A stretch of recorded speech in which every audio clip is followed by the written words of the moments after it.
নাগরিক হিসেবে সাংবিধানিক অধিকার ও ন্যায় বিচার থেকে বঞ্চিত হয়েছেন বলে দাবি করেছেন সাবেক প্রধানমন্ত্রী শেখ হাসিনা।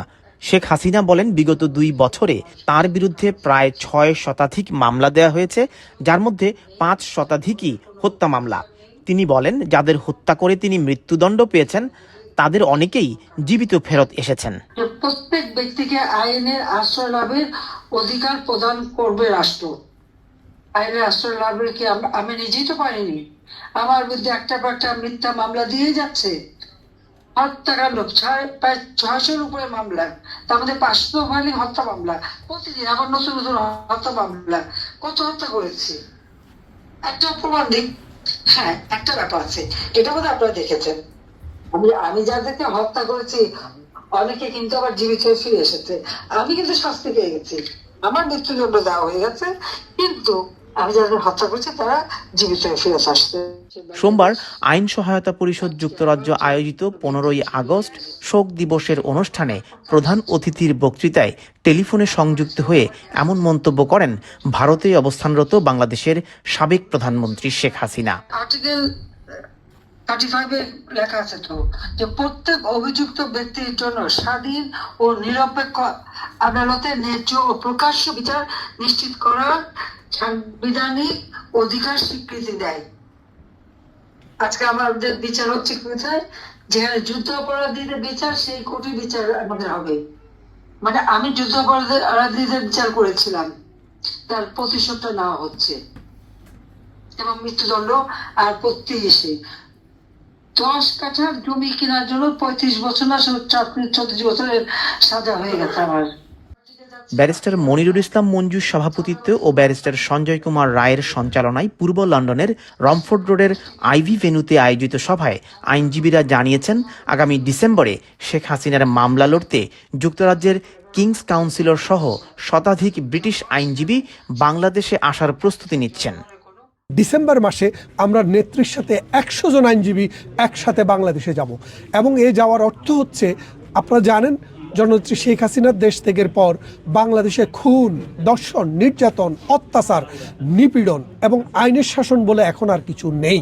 এমতো অবস্থায় আমার দেশ এখন একটা মৃত্যুপুরী।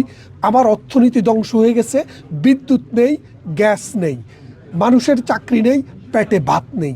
এমতো অবস্থায় এই হাহাকার থেকে দেশকে রক্ষা করতে হলে জননেত্রী শেখ হাসিনাকে দরকার।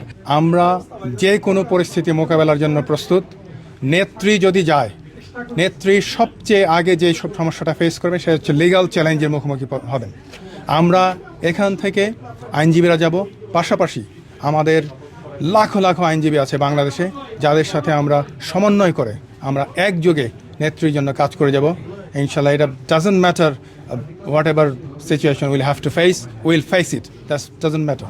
এই নেত্রীর যে একটা ফলস মামলা অথবা আমাদের দলের বিরুদ্ধে যে ফলস মামলা, সেগুলোর কি আইনগত অবস্থান আন্তর্জাতিক মানদণ্ডে কতটাই একটা জঘন্যতম, সেটা নিয়ে আমরা আলোচনা করে যাচ্ছি। সুতরাং আমার বিশ্বাস যে লোকাল এখানে একেবারেই যারা এখানের জন্ম, অথবা যারা আমরা বলবো যে মেন স্ট্রিমের যারা কিছু কিউসি এই ধরনের, তাদেরকেও আমরা সাথে নেবার চেষ্টা করতেছি।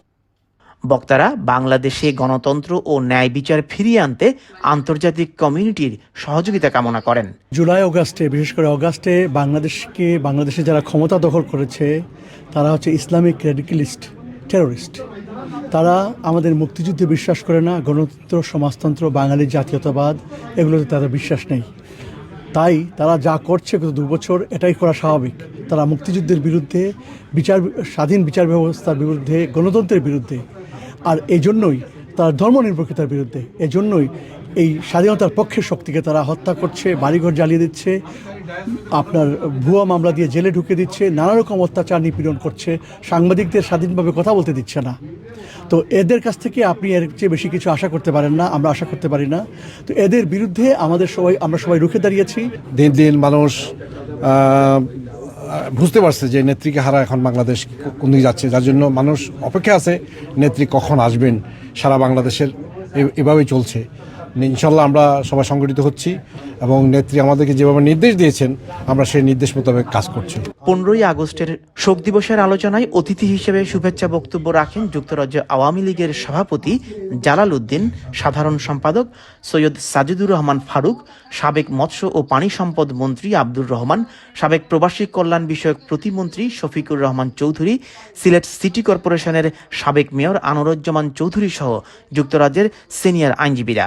তার কলিগ বা মানুষের জানমাল রক্ষা করার তানভীর চেষ্টা আহমেদ, করলো, পলিটিক্যাল নিউজ, সম্পদ লন্ডন। করার চেষ্টা করলো, সেটার জন্য বিচার হবে।